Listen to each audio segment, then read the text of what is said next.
আজি মানে কৰিশ্মা নাথো আহিব। তো স্বাগতম গাইজ মোৰ আকৌ এটা নতুন ভিডিঅ'লৈ। আজি আমি যাম লখৰাত থকা শিৱ বাবাৰ মন্দিৰটোত। আজিকালি মানে মই বহুত ভক্ত হৈ গৈছো, গম পাইছেনে?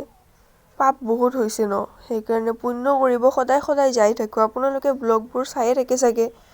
এয়া মই আহি পাই গ'লো। আজি মানে কৰিশ্মা নাথো আহিব। যেনেকে লাগি আছে কৰিশ্মা নাথ আহি পালেই চাগে। যাই শুনিলো যে তাইক যোনটো মাইক দিছিল সেইটো মানে বেয়া হৈ আছে, তো গান গোৱাই নাই, এতিয়া গাবহে।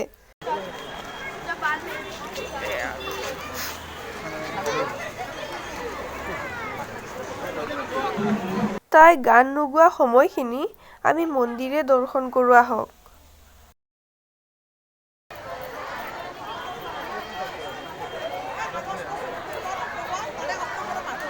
বাপৰে, মানুহবিলাক ইমান আহিছে, মই যাবই পৰা নাই।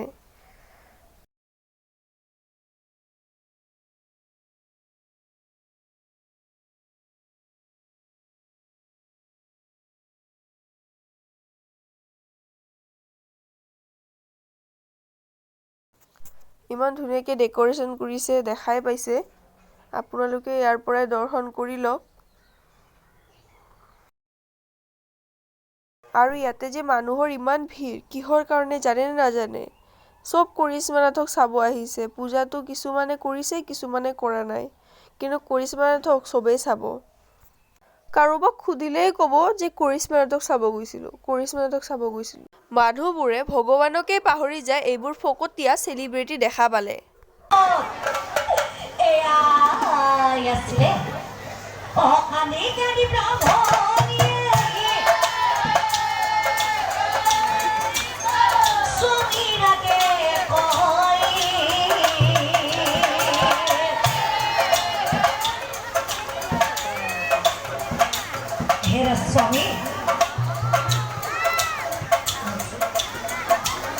আৰু কিছুমানে ভাবে যে এইযোৰ তাল বহুত ভাৰী হয়, কেনেকে উঠাই কৰিশ্মা নাথে ইমান ভাৰী তালযোৰ। আৰে মই কওঁ শুনক, এইযোৰ তাল বহুত পাতল থাকে, আমাক আইতাহঁতে কয়। সেইকাৰণে ভাওনা কৰি কৰি তালযোৰ বজাব পাৰে, নহ'লে ইমান ভাৰী তালযোৰ কেনেকে উঠাব আপোনালোকে ভাবকচোন।